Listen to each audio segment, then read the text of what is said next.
good evening, everyone, and I'm glad to see everyone here and our presenters included. We have three presentations. As you know that we have limited time, 1 hour. We need to budget our time, 20 minutes for each presentation, including discussion, Q&A, and also our discussant, Dr. Adam Boyd, will be with us. I don't see him here. I don't know if Dr. Boyd is here. If not, then I have to fill up his place as discussant as well. So our the first presentation focuses on from worst to first, how a simple checking form accelerated students' growth and help build relationship by Mr. Joe uh, Miller and Dr. Morris.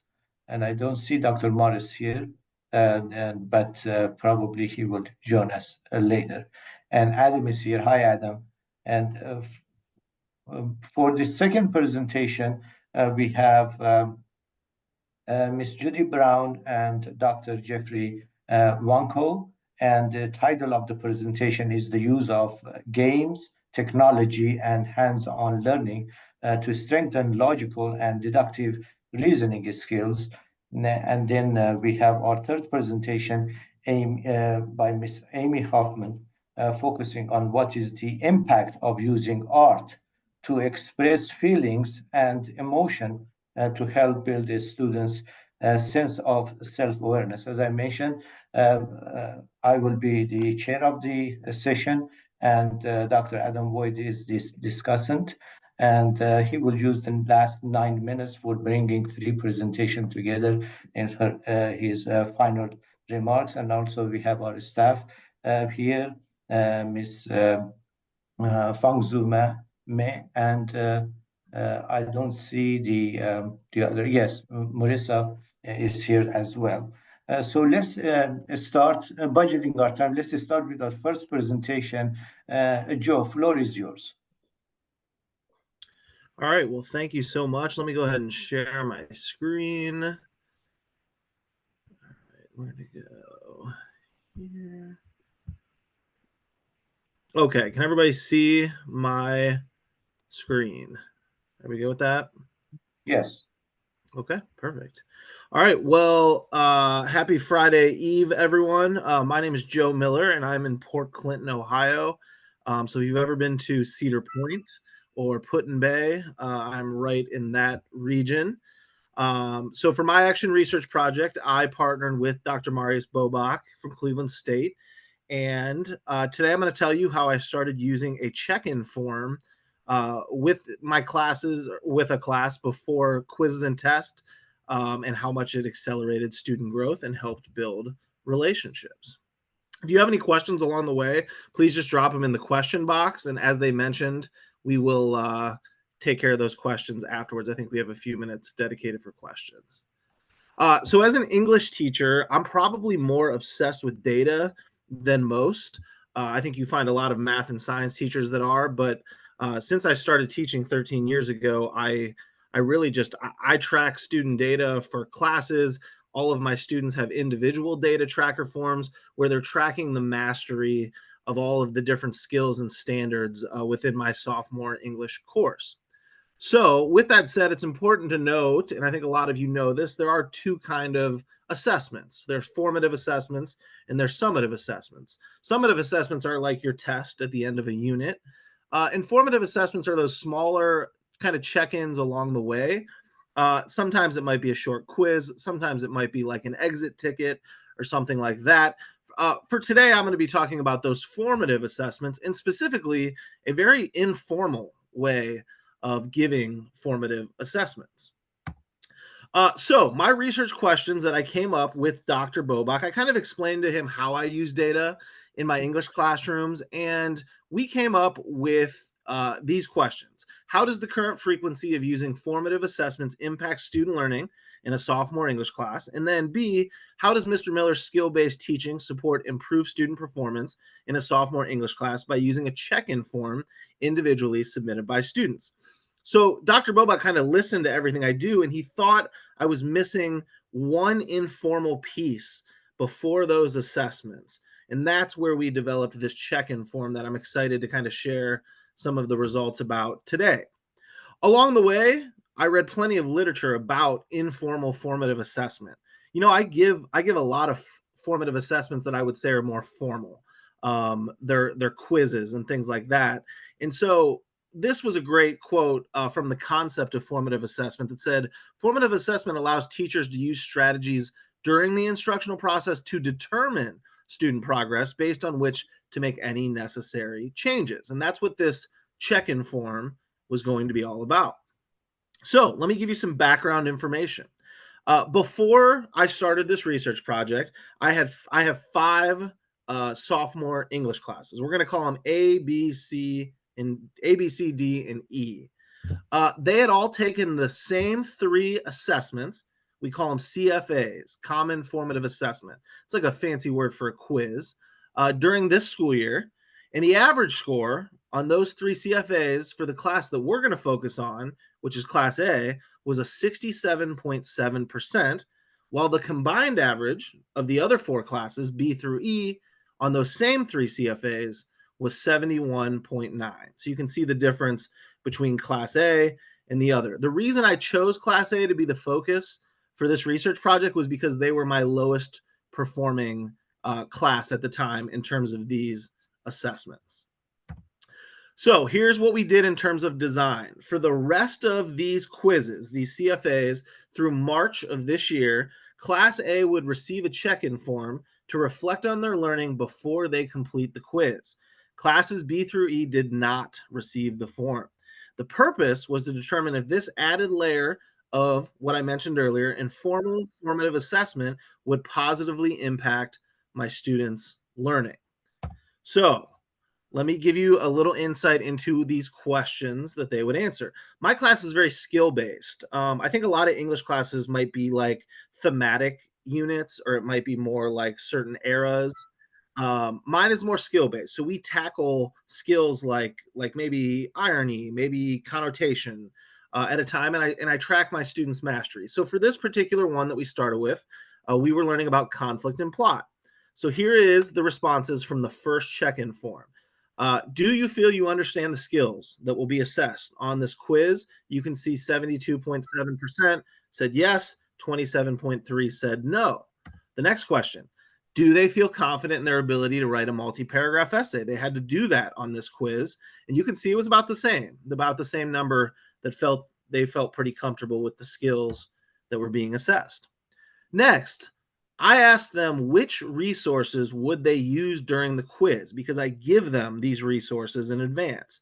They have a preparation guide, an example essay, and the rubric for the essay. And you can see the certain percentages of students that said they would be using those resources as they took the quiz. We have a built-in intervention time during our school day. It's 40 minutes. So the next question is, I kind of wanted them to take ownership of their learning, and if they needed some extra help, tell me that. So I said, would you like me to request you for prime time on Wednesday to provide extra help and guidance before they take the assessment? And you can see that just about half, a little bit under half, took me up on that and came to prime time to receive some extra help. Finally, one of the last questions I ask is, would they like any extra resources? And I made them promise that if I did provide these, they would use them. A transitional strategy guide that would be like ways to transition within an essay. So great, instead of saying next, here's plenty of other furthermore and things you could use.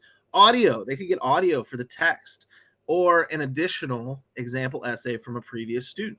So as you can see, I'm offering them intervention, I'm offering them extra resources, but they needed to take it and run with it to be able to kind of see the growth that I was hoping to see. The very first check-in form, check this out. Class A's average jumped to a 76.1%, while B through E had a combined average of 74.7%. So I know you probably can't remember what I showed you before. That's why I have it in the notes section. Class A increased 8.4% from their average on those first 3 assessments earlier in the year, and they outperformed my other classes by 1.4%, even though they were the lowest performing class leading up to that point. Okay, I know I kind of loaded you up with a lot of data there, but here was the surprising part for me. I asked one last question at the end of the check-in form, and I just wanted them to talk to me. How is school? How is life? Is there anything else I can do to help you? And I just want to show you some of the answers, because this was a cool part that was unexpected that came from the check-in form. So you can tell this student told me that they life is hard. They're going through a lot at home, and they had some issues going on. Another one, their grandma passed away. And I didn't know that because they wouldn't just tell me in person. But this form gave them a reason to kind of tell me. And then we actually had a discussion about it after class. We had some Spanish. We had school's okay, but home is tough because my family's having hard times. Relationship fell apart. Everything's okay. I don't mind writing, but I'm a slow writer. I'm just nervous I can't finish. So I'm getting a lot of insight. Here's my favorite one. No, I'm chill. I actually expected to see a lot of those, but I would only get 1 or 2 of those at the end. So the surprising piece was this this kind of relationship piece that my students kind of opened up and told me some things that I didn't know. All right, really quick, because I already went through one. I'm going to show you the next CFA, the next one they took. 93% said they understood. 86.7, they had to write something called a thematic statement on this one. They understood how to do it. Will they use the following resources? Would you like to come to prime time? About 40% took me up on it. That's the intervention period. Would you like these additional resources? Quite a few of them took me up on that. And then take a look at this. They were the first class of the year to jump over 80%, 83.7%. Look at my combined other classes. Class A demonstrated the most growth and the highest proficiency on this assessment. It took only 2 check-in forms to take them from my worst performing class, my lowest performing, to the highest performing class, which was really, really cool. I'm going to run through quickly. I asked them, just talk to me for a minute. Do you have any plans for holiday break? Are you involved in anything else I can do? And I'll just let you take a look at these. And you can see, again, they kind of opened up. Ski club, I'm going to grandparents' house, soccer workouts, Travis Scott concert, brother coming home from the army. And there's my favorite, no, no, and no. So we just are finishing up our year. We already took our state test in sophomore English. My 8th period, when we practiced an essay for it, saw the highest growth of any class. By the way, 8th period is class A, if you haven't figured that out yet. And we celebrated, and I am so proud of this crew from the growth that they have shown. So my findings, it took just 2 check-in forms for class A to go from my lowest performing to the highest growth and proficiency. I actually saw substantial growth from my middle of the road students. I hate that term, but I think everybody understands what that means. Sometimes intervention and enrichment opportunities aren't catered to those kids, and the check-in form really changed that. And then finally, as I mentioned, the surprising component, I've built great relationships with Class A and offered opportunities for social emotional learning based on information that I gained from the check-in forms. This upcoming Thursday, we're going to celebrate. Every member of the class is getting a plaque that says, proud member of Mr. Miller's 8th period, the class with the most growth in 2024. And then one of my students is getting a trophy for the highest growth of any student in my sophomore classes. Future directions. Where am I going from here? I'm flying out to Denver in July, and I'm going to share what I just shared with you, with hopefully after this little trophy presentation a little bit more, at the National Teacher Leadership Conference in Denver. And I'm also going to get to hear from some other teachers who are using assessment and data in their classroom. So I'll be able to share and then learn from others. And then finally, obviously, I got to use this check-in form in all of my classes next year and beyond and offer training to the teachers in my district. Because quite frankly, it took me maybe 5 minutes to create the check-in form before every assessment. And then it would take me maybe 10 to 15 minutes to go through and maybe pull those kids out for our intervention period and send them the extra resources, which was really awesome. So that's my story of how Class A went from worst to first using a simple check-in form. It accelerated student growth and helped build relationships. Did I meet the time? I can't see you guys yet. Let me go back. Yes, you did. Thank you very much, Joe, for your interesting presentation. Any question for Joe?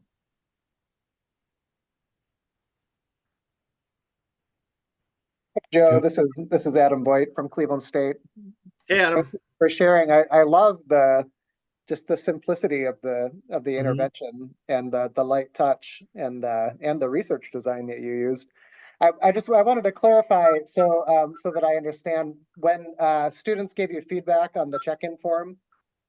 What was your follow-up was to share resources with them based on the things that they were kind of struggling with concept-wise? Was that the So that's a great question. So one of the questions asked them which resources they would be using. I was trying to go with a little bit of an accountability factor too. Like if I'm going to give you resources, I would like you to use them to help you.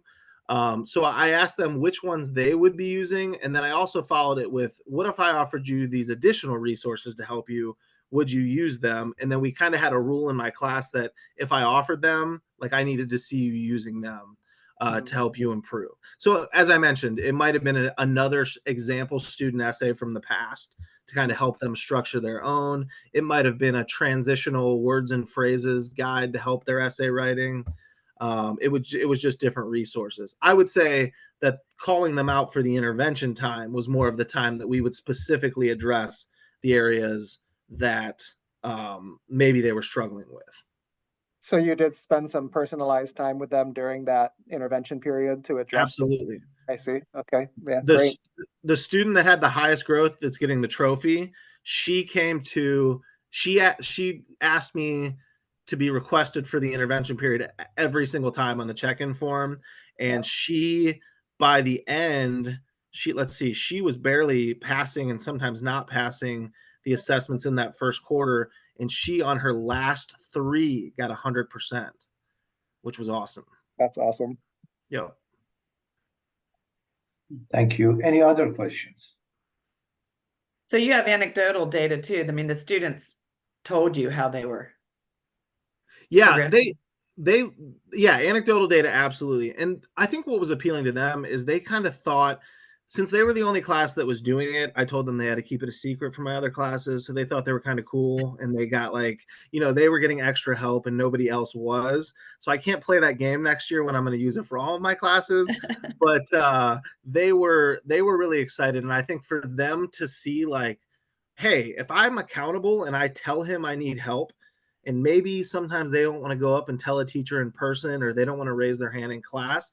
This was just that almost like a discreet, I'd be like, hey, before you leave class today, it takes you 2 minutes to fill out this form, fill it out, and then you'll get an email from me if you requested anything else. And that's the other important part. I didn't post mass stuff in Google Classroom. I actually emailed the kids because to me that felt more personal. Here, I'm emailing you additional resources. It's coming directly to you. And I felt like they really appreciated that. Thank you very much, Joe. And budgeting our time, we can focus on the second presentation by Ms. Judy Brown and Dr. Jeffrey Wanko, focusing on the use of game technology and hands-on learning to strengthen logical and deductive reasoning skills.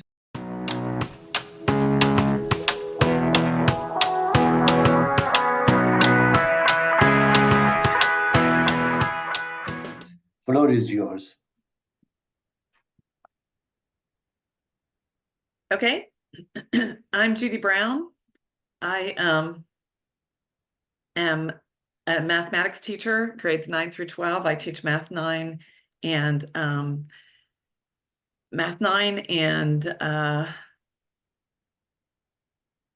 algebra 2 and pre-calculus at National Trail High School.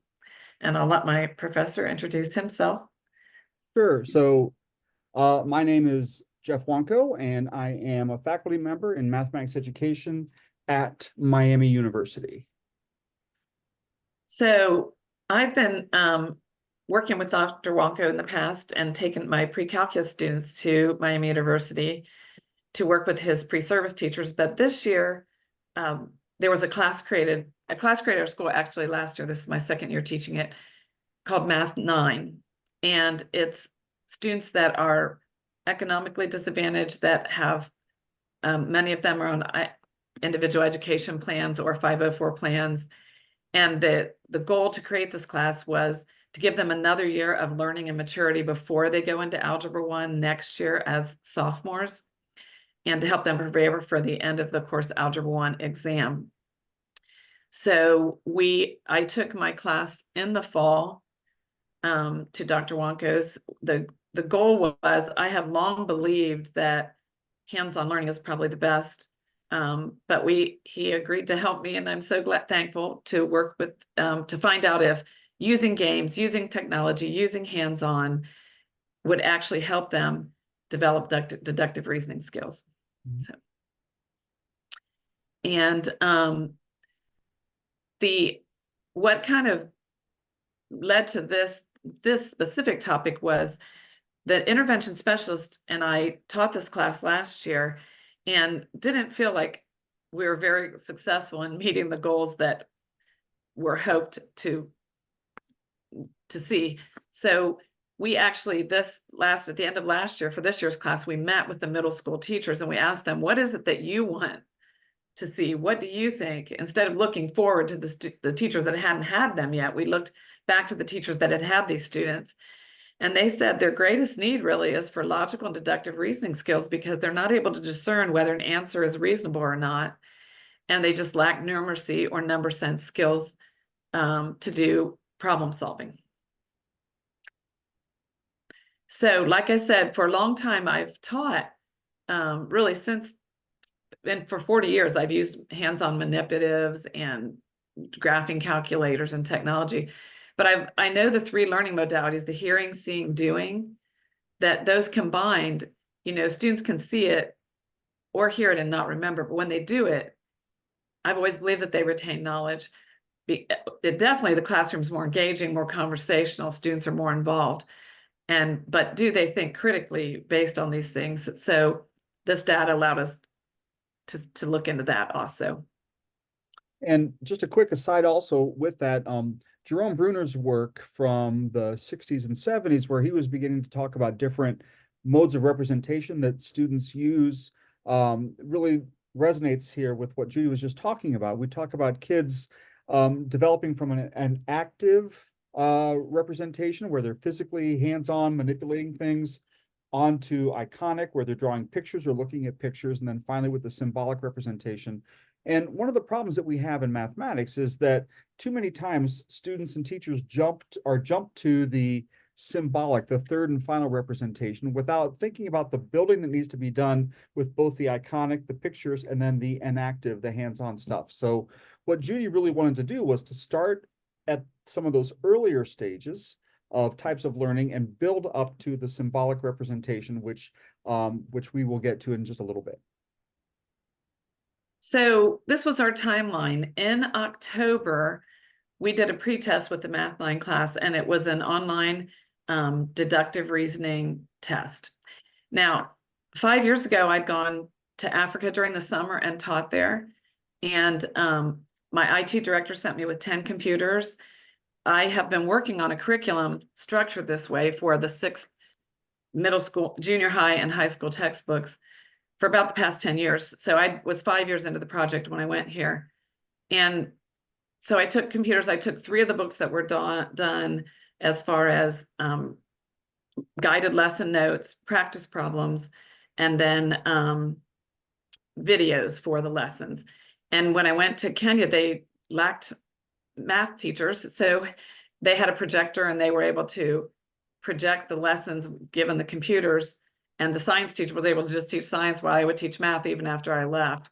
So there was a young man I met there named Wasanga, and he was a 10-year-old in a 2nd grade class at the time. So that will come into play later. But anyway, in November and December, oh, I'm sorry, you can go back. November, December. So October, we did the pretest. Through November, December, for 2 months, we're on a block schedule. So the first 40 minutes of the block we would do games, hands-on activities, technology activities, all these logical and deductive reasoning things. At that time, Wasonga sent us a letter saying that in order, he needed to pass the national exam and do well in math to get into a high school. So we sent him, my son and I, who was helping me write these books, we sent him the Algebra 1 and Algebra 2 printed guided notes, and we sent him a computer so that he could watch the videos, and we sent him a flash drive with those 2 books on it. And he spent, let's see, I think October. Yeah, we sent the computer to him in October. So October, November, and December, he was working on that, and he took his test at the end of January. And then at the end of January, to the Math 9 class, the intervention specialist and I administered the post-test after they'd done 2 months, almost 3 months of these hands-on games, technology activities. Great.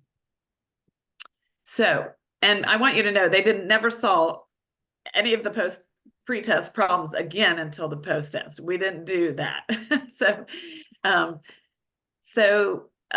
This is the 10 questions, and you can see the pre-test scores: 22% on question 1, 0%, 11%, 11%. So only one question, number 8, would be considered passing, which is interesting. On the post-test, it was the same percentage. So, but there were 2 questions, question 2 and question 5, which 0% passed. And then you could see with the post-test, 78% got that correct. On problem 5, 44% got it correct. So the question itself, there was more, those would be all Fs. And then on the right, that was more of a normal bell curve. Interestingly enough, one of the questions that everyone got wrong was this: which 2 statements prove that Lisa and Jack are married? Lisa's married to Brian's only brother. Lisa married her high school sweetheart. Jack and Lisa love each other. Brian has the same parents as Jack. And Lisa and Jack first met in kindergarten. Well, everybody knew that E didn't have anything to do with it, but they actually picked, the 2 statements they picked were B and C unanimously. That the reason that you can prove that they're married is because they were high school sweethearts and they love each other. Maybe a social emotional kind of response. They didn't look at that Brian's only brother and that Brian has the same parents as Jack. So that means Jack is married to Lisa. Lisa's married to Brian's only brother who has the same parents as Jack. So, but at the end, you saw that they were able to see that that is the proof of that. Okay, so here are the type of activities we did. The first activity is we did matrix logic problems where they had to set up tables and then they were given clues. And then, so in this one, they're given the names and they have to fill in the names along the side. And then they read through all the clues and this one was deciding what color towel each person had and what color shoes. So hence the dashed line in the middle, they were looking for 2 types of things to go with each person. And it's just logical deductive reasoning. It's a platform from which to build on. So they just X'd out the things that weren't possible. And then finally they were left with one thing that was possible and they would put an O there. And once they found out what things weren't possible, they could X out the rest of that row and the rest of that column. Once they found out what was possible. This was a partner game. This is where partners play cards and they're given hints. Partners sit across the table from each other.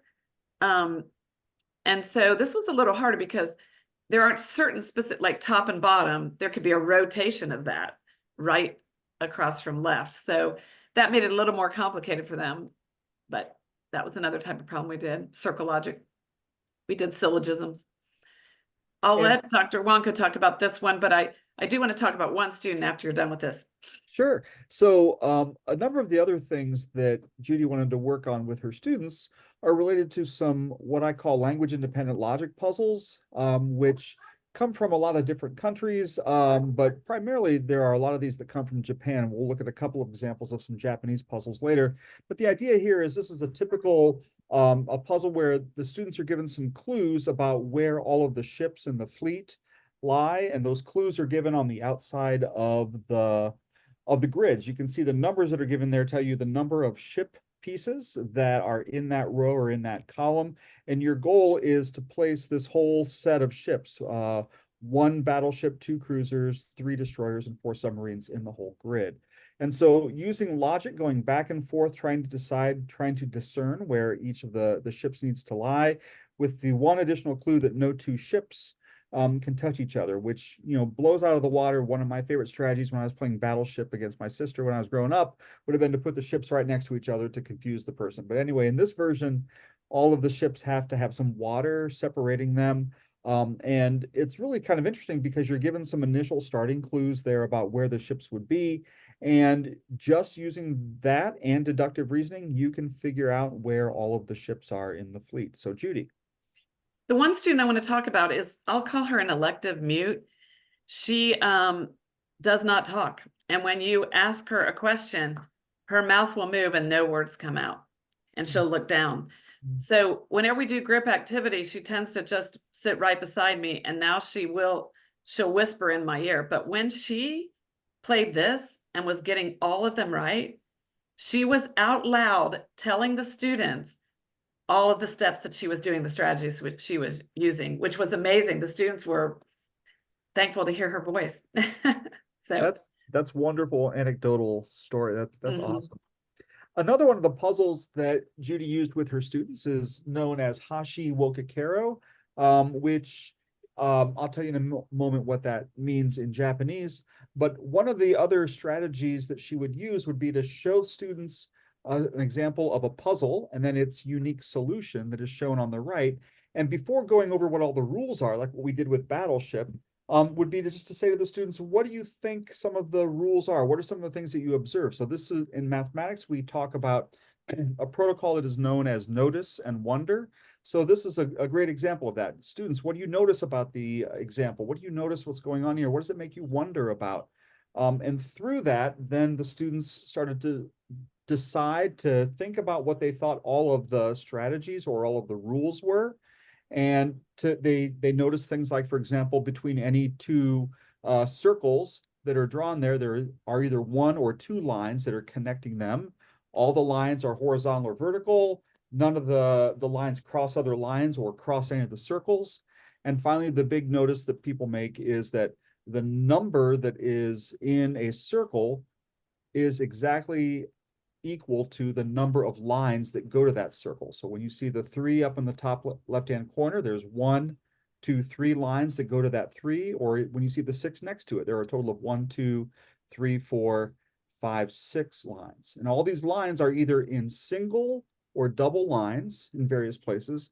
And with those rules in place, you can actually determine what the entire setup is. Now, the name Hashi Wokakero is a Japanese phrase which means build bridges, and that's exactly what you're doing. If you think about seeing these islands out in the middle of the ocean somewhere and your job is to build the bridges, these clues that are in there tell you exactly a direction you can move to, and there is exactly one final solution to a puzzle like this.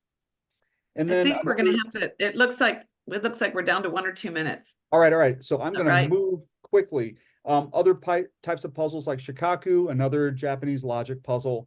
And the students would spend some time solving these.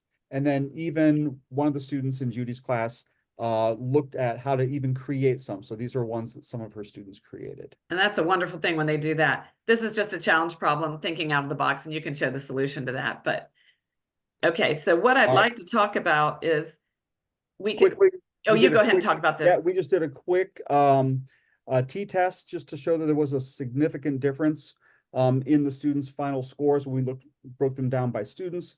And it shows that there was a very significant difference in the students' growth, showing that there was some impact, a very significant impact done by this curriculum on the students' understanding.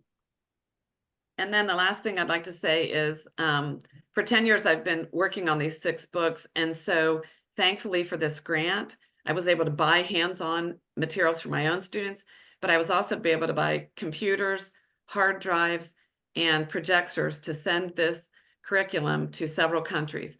So Wasanga, you can see these are his scores. Math was his lowest when we sent him the computer in October.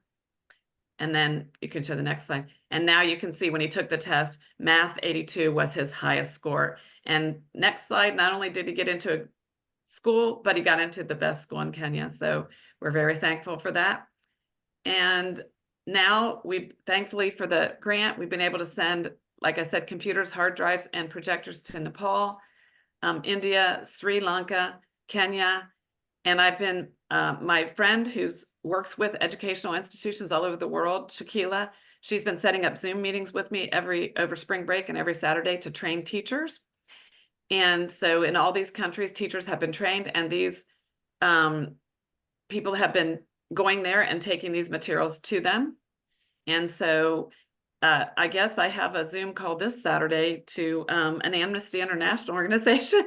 I just read the email before we had this meeting, so I don't know about it, but they're working with displaced children, and this is a curriculum that would really be helpful to them since there's not enough teachers. And then finally, last slide, I want to thank my son, Ethan Mosley Brown. For the last 10 years, he's been typing all this curriculum for me, all the math, which is very hard. I have multiple sclerosis, so I'm not able to do that. And then he has been uploaded over 1,300 videos, and then he made a website and then put everything on the hard drives and flash drives. And he did finish, and we finished in August. And he said he wanted to change the world. And I said, I believe you will, son, maybe through these books. He did pass away in November. So I'm very sad because he doesn't know Wasanga's scores. He knew we sent him the computer, and he doesn't know that all these countries are now using this. He would be very happy. So I'm very thankful. Wonderful. Thank you, Judy. Thank you, Judy and Jeff, for your powerful and meaningful presentations. Any question for Judy and Jeff?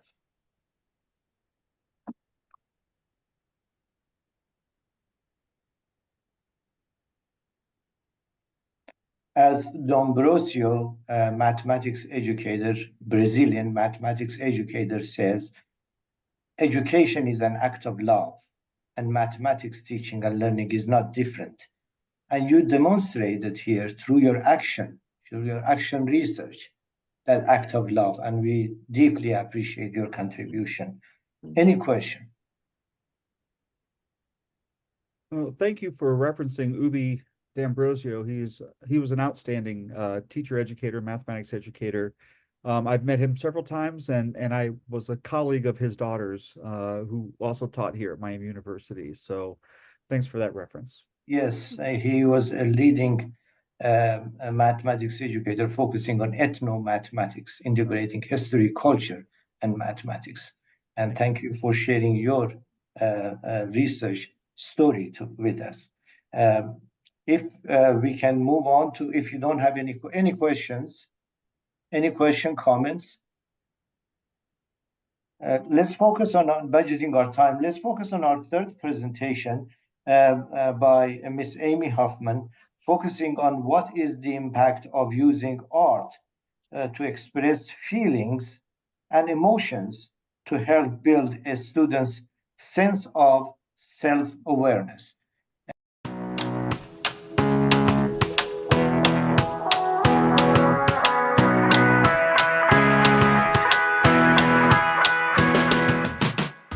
Amy, floor is yours. All right, thank you. All right, let's go ahead, and I'm going to share my screen.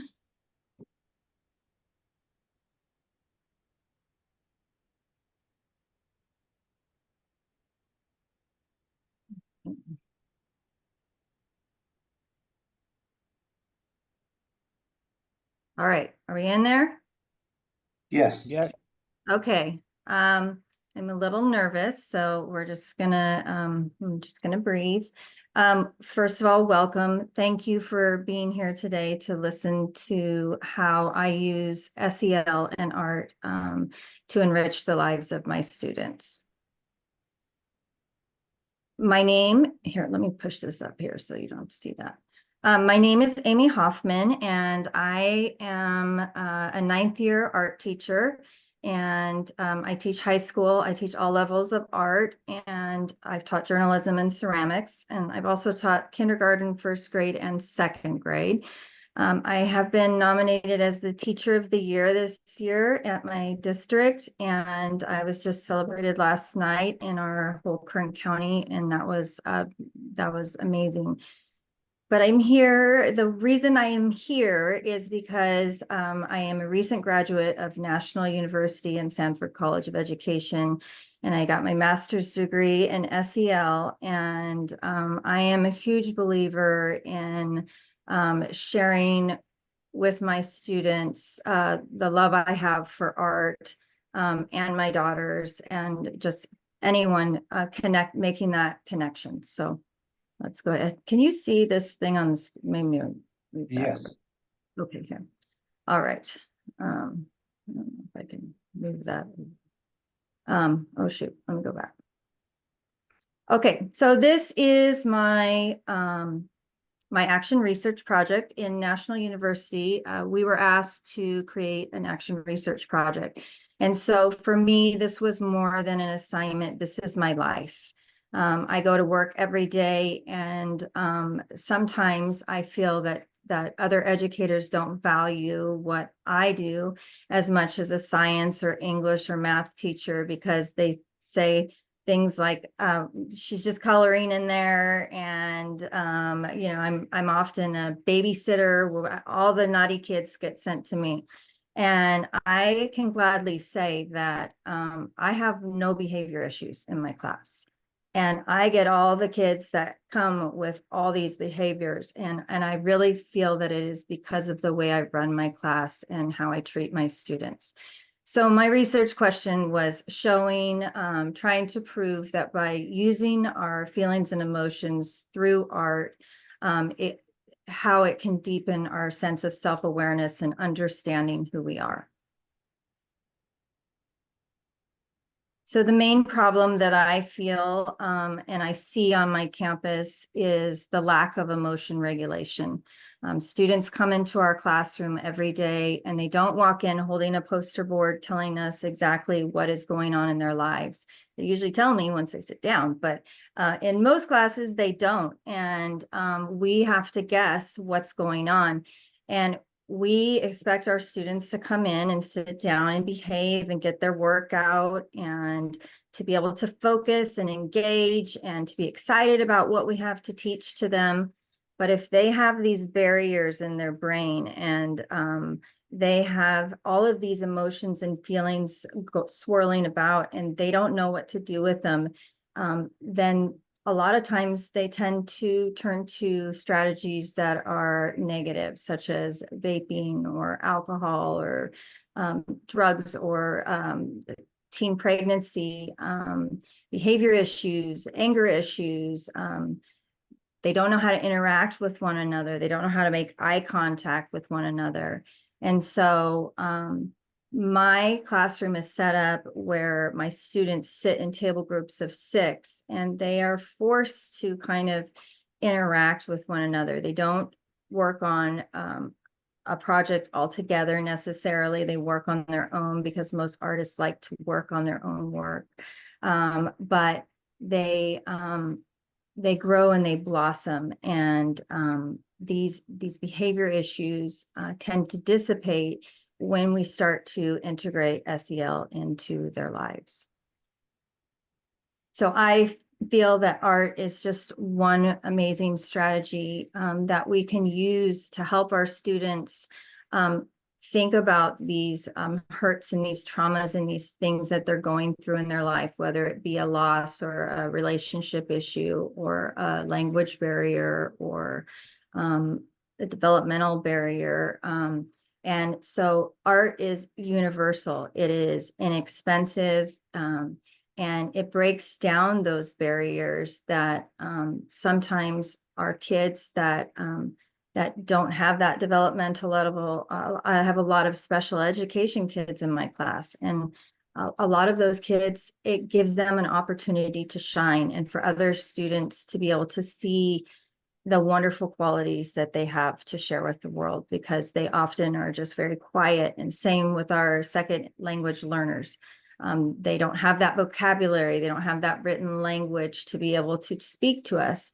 And so art is an amazing way for them to put their feelings and emotions out there and to work through them and to express themselves and understand themselves better.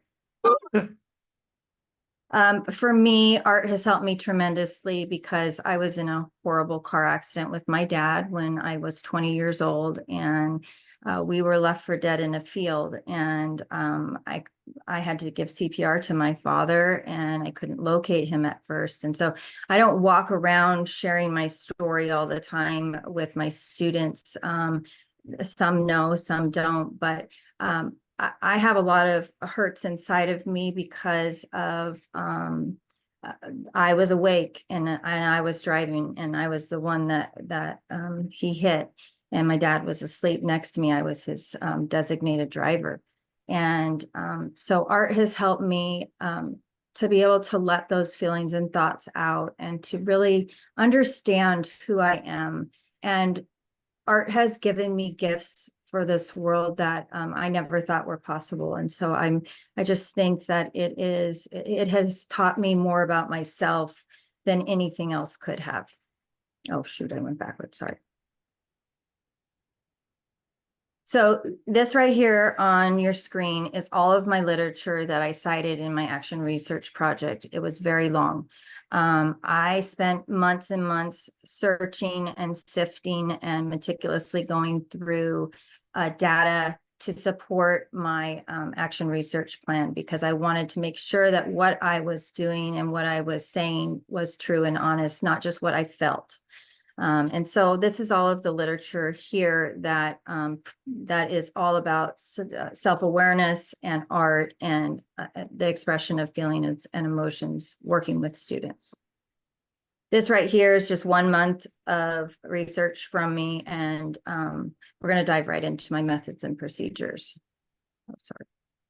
Oh my gosh. Okay. So I chose to study 24 of my Art 2 students, and these students have already we've already established our norms. They know who I am. I know who they are. We have a trust level within each other. And so I felt that this provided very authentic data, because I know when they're giving me something that is lazy, or I know when they're giving me something that they're just trying to, get through really quick. They're not really putting themselves in it. They're not trying to discover anything about themselves. They're just trying to scribble something down. And so I created pre and post surveys, project analysis. I used classroom observations. I talked to them. I went around the room. I helped work with them, data analysis, created a million pie charts and graphs, and we studied 2 different artists. These are some of my quantitative and qualitative data tools right here for you that I was just discussing. And these are the 2 artists that we chose to study. And the reason I chose Georgie O'Keeffe and Marc Chagall is because they both use art to deepen their own personal understanding of who they are, their own personal self-awareness. And they used it as a vehicle to express their feelings and emotions. So Georgie O'Keeffe, she used abstract art and a lot of color. Whereas Marc Chagall, he used 4 different types of art. He used Fauvism, Surrealism, Symbolism, and Cubism. And he used those within a dream sequence. And so both, I think that is what's important to note, is that not all students are the same, and getting there is not always the same way, but we all have these feelings and emotions, and we have to teach our students how to assess them and what to do with them when they don't know how to keep moving forward. So after I went through all of my data analysis and I studied all my quantitative and qualitative data, I meticulously put them in bar graphs and pie charts and all sorts of charting methods, and was able to actually look at the data, take their names out, and just see the results, whether or not their coping mechanisms changed or if they stayed the same, and if that sense of self-awareness deepened or not. And my study did prove 100% with my students that yes, their sense of self-awareness, their understanding of who they are and their goals and what is their why for life, what are they trying to do, and by understanding who they are, they can figure out these whys, and they can start to put these maps into fruition, and they can start to move forward in their lives. And when I think that it was important for them to realize that they have the choice to either choose positive or negative strategies to help move them through these things in their lives. And my room is a very positive space, and it's a no bully zone, and they know it. And if anyone says anything mean, they call each other on it. And these are high school kids that are 9th through 12th grade. And so to see a 12th grader say, you know what, that was not nice, you need to say sorry to me. And then they make each other accountable. And I love that, because I want my students to leave my classroom, and I want them to be kind people, and I want them to know that they are worthy and they are important and that they have value in this world. So for my future research, I am just going to continue my awareness of SEL and spreading the word through both at my work and with National University as an SEL ambassador with Dr. Sistik. And I am hoping to write my 3rd book. I've published 2 books unrelated to this, and I'm hoping to write another one on art and self-awareness and feelings and emotions, and how important it can be and how healing it can be in life. And that's it. There's my email address if anybody has any questions or would like to talk to me further. But I thank you very much for listening to me today and for letting me share a little bit about my art studio and my students. Thank you, Amy, for your powerful presentation, integrating art with your personal story. And you demonstrated in action that how important it is to have a sense of purpose for Yes. doing research. And Yes. your story shows that purpose. I appreciate that. Any comments, question for Amy?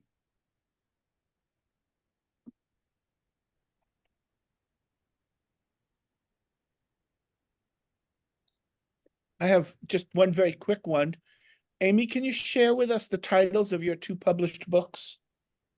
My first book is a memoir that was published for my daughters, and that one is not released to the public. That one was called Little Girl Lost, and that was an explanation of who I am, so that as a mother, I feel like children don't understand who their mothers are sometimes and why we make the decisions that we make. And so that's that one. My second one is called Bond of Love, and that you can get on Amazon or Barnes and Noble or anywhere, but I write under my Amy Suzanne. So my first and my middle name. It's called Bond of Love. Has a key on the front. Thank you. Thank you. Any other question? Yes, please. Alan, go ahead. I just wanted to say, the reason I ask is I really want to go deeper and think more about what you've presented. It was very important and very powerful. And by the way, an absolutely beautiful PowerPoint set of slides, but you've really ignited my heart in this work. Again, it doesn't take much to do that, but your presentation was very moving. So thank you. Thank you very much. My fictional book is not related to this, but my next book will be about this. As Gregory Basin says, that we all are telling our stories to one another through our research and through our actions. And you definitely demonstrated that in your research, your connection between your history, your own story, and the research that you do, touching your students' through that integrated approach. I appreciate that. Any other comments? We have about 8 minutes left, And Dr. Voigt, this is your floor now. Any concluding remarks? Well, thanks, Roland, and thank you to the presenters. I feel almost inadequate trying to say anything meaningful in the wake of those three presentations. I'm very inspired to echo Alan and Roland's sentiments that those were three very inspiring presentations, all on slightly different topics, content area wise in particular, but with the common thread in my estimation, at least, that there's a really strong focus in all of your work on social and emotional learning, on the importance of teacher-student relationships, and on making learning authentic. And despite the different interventions that you all described, I think that those are things that really clearly run through them all. I can just say a few brief things regarding the three presentations in particular. Joe, I love the light touch of your intervention. I think that I do a lot of work on school climate research and thinking about ways to improve the climate of schools. And personally, I think that there's too much attention paid to these big manualized programs when sometimes what's really needed is something as simple as asking students how they're doing and what they need help with. I love that intervention, and it's something that's so replicable that, like you said, you could expand to your other class sections or encourage other teachers to do. Kudos to you for using a pre-post design with a comparison group. I love that you tested it out in one section of your class. As somebody who spends a lot of time thinking about research methodology, I was impressed by your accounting for the counterfactual, what would have happened to the treatment group had they not received the treatment, and the other sections of your class, their growth from pre to post is kind of the evidence of that. So that was great.